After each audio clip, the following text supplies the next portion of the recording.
Hello, I am Jen Gagney from pixelscapes.com. I am cartooning and painting my way through the Dungeons & Dragons Monster Manual right now. And here I have this lovely fish folk, a Kuo-Toa. And he's quite deranged, that's why he has the lovely wall-eyed stare.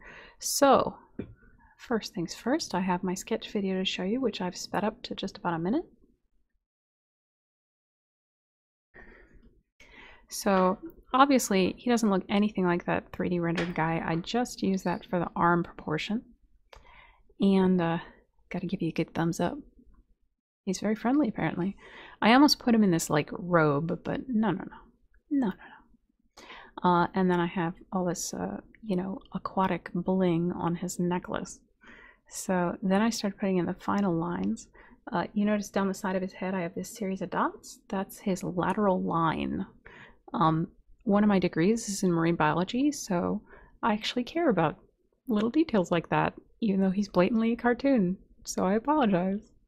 Alright, there's my final lines, and now I've got my painting.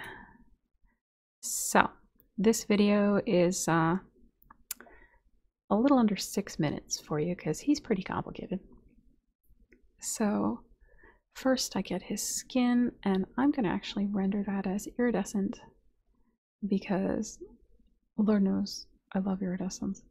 In case you haven't noticed, if you've seen anything on my channel ever, it's got to be either iridescent or glowing, preferably both.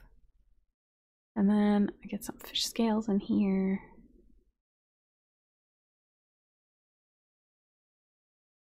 Oh, there we go. It's a repeating texture, so I'm just going to make myself a nice block of it. And then I save that for future reference, so I never have to do that again. Alright, so I get scales on his face first, but then I sort of distort those to fit. And then I've got, let's see, what's next? And then I get his neck, just so it's going straight up and down. I had to kind of figure that out, but I managed it.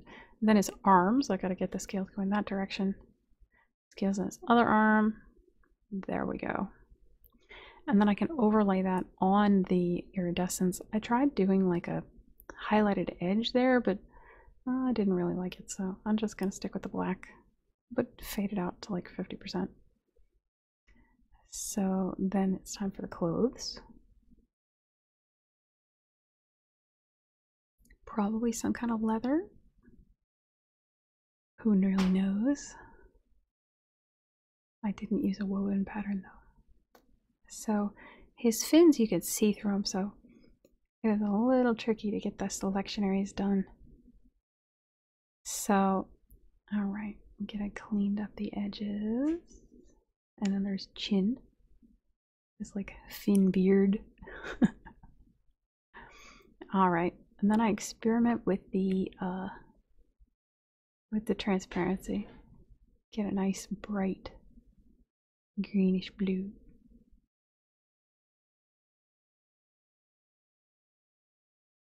Make it. There we go. Now, let's see. Get his eyes and teeth to white. Lay in some eye color. I started with blue, but you know what? I ended up going with that like sort of a amber color later. So here's my outer ring and background colors, which I'm tweaking further. I know he's in the water, but I need the extra color variety because otherwise he's gonna look just too monochrome. He's complicated enough. I need a lot of colors on him. And then I'm fooling with the transparency on his fin. I want it, you know, thicker on the edge.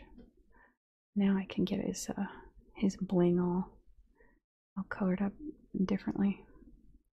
Got a fish skeleton, little piece of coral, fish skeleton, crab claw, a shell, a piece of spiky coral, and what looks like a shark tooth, but could be one of his teeth for all I know.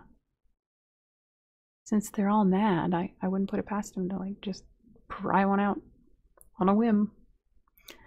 There's that nice blank eye color. Here we go. Yeah, like lantern bright, like Gollum. All right. Then line color on the outer ring. A little fin color. Still working on that opacity. And then his clothes. On the body, I use mostly cyan. I did end up making his lateral line a different color because I really want to point it out because this is going to sound so nerdy. It's one of my favorite pieces of fish anatomy. I think the concept of a lateral line is neat. It helps them sense pressure waves in the water so they can tell if something's coming near them or if they're swimming near something, even if it's dark. And then nice purple gills. Then the fin line.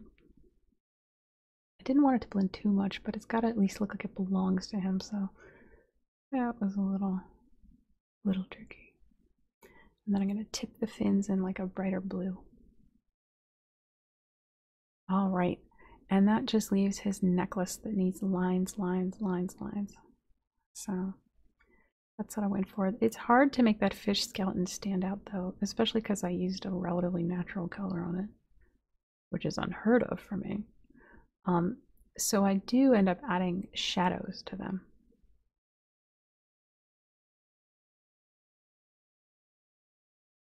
Because nothing classes up art like a drop shadow. You heard it from me, folks. You can quote me. And the string color, just basic blue. And then the nails, of course, have to be bloody. Bloody, bloody nails. Everything's a murder in D&D. Okay. And then a watery texture. And then we're done. So, thank you so much for watching. Please do consider sharing this video or my art. You can like, comment, and subscribe. I would love that. I will certainly reply to you if you comment. Let's see. You can see more of my monsters at pixelscapes.com. And drop by Twitter. I'm at Pixel Scapes. And say hello. We can talk about role-playing games. Thank you again. I'll see you next time. Bye-bye.